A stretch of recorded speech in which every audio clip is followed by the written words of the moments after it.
ашигт малтамлын тухай хуульд шинжилсэн найруулга орж ирнэ гэсэн хүлээлттэй бол байсан. Гэхдээ нэмэлт өөрчлөлтийн төсөл орж ирсэн.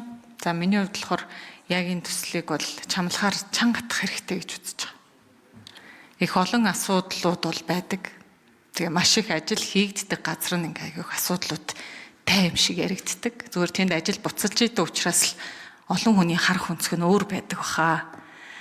Тэгэхээр энэ хуулийн төслийг маш олон 2006 онд хүчин төгөлтөөр байгаа байдлаараа хүчин төгөлтөөр хүрэгжиж байгаа шүү дээ.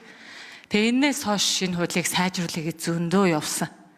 Тэгээ явж өнөөдөр ингээ эцсийн хилцүүлэг явж байгаа. Бид нар эцлэн батлах нь бол намар шүү дээ, тэ. Одоо ингээ эцсийн хилцүүлэг явж байна. Тэгээ ингээд Дамжин ням сайдын ард нь тэгээ маш олон жил салбартаа ажиллаж байгаа энэ ажлын хэсэг сууж байгаа. Тэгэхээр энэ ажлын хэсгийг бас нэг дурдаад хэлчихье гэж бодсон юм. Өнөр насан дарга байна, санчиг дорж, дарга дашпүрүү, намчин сүрэн, ган очор, интлог дарга тэр ард нь агш байна. Тэгээ ингээ доктор сууршилтаа олон жилийн салбарын төлөө яваад одоо ингээ хууль нь ямар ч гэсэн шинжилсэн найруулга биш хэдий ч зарим нэгэн зүйл нь засагдаад нэмэлт өөрчлөлтөөр орж ирж байна.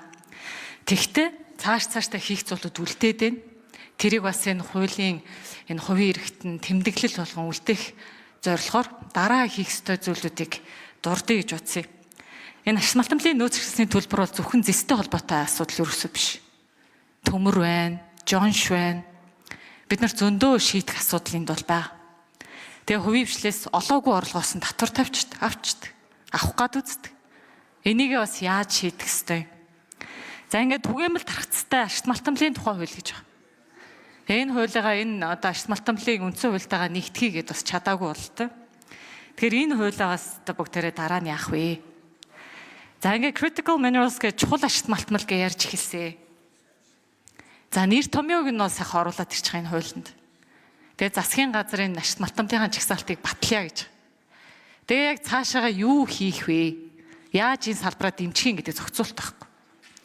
Тийм учраас анх улсын хурлын гишүүнээр сонгогдож ажиллаж эхэлснээс хойш чухал ашигт малтамлын төслийг дэмжих тухай хуулийн төслийг бол боловсруулсан байсан. Засгийн газар руу өгсөн байсан.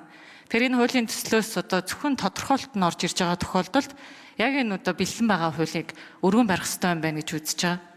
Тэгэхээр намрын чуулганаар бас яг тэгвэл чухал гэж үзэж байгаа ашигт малтамлуудыг яах ёстой юм бэ гэдгийг бүгдээрээ ярилцах болох нэ.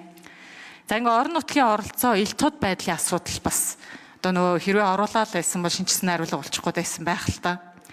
Тэгэхээр байгалийн нөөц ашиглалтын ил тод байдлын тухай хууль гэдэг нэр дор бас өргөн барих хэрэгтэй болж байна.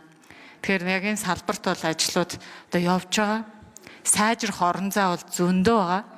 Тэгэхээр үнэхээр одоо сонирхож одоо ийм асуудлыг нь шийдэх хэрэгтэй байна гэх юм бол яг одоо энэ салбарын хамт олонд нь мэдээлэл хүргүүлэх хэрэгтэй. Тэгээ өнөөдөр бол бүгдээрээ эцсийн хилцүүлгийг хийгээд ингээд намрын чуулганаар бол эцэслэн батлах байгаа. Тэгээ тэр хооронд бас өөр бусад асуудлуудаа хэрхэн засах вэ гэдгээ ярилцах нь зүйтэй баха. За баярлалаа. За санал хэллээ.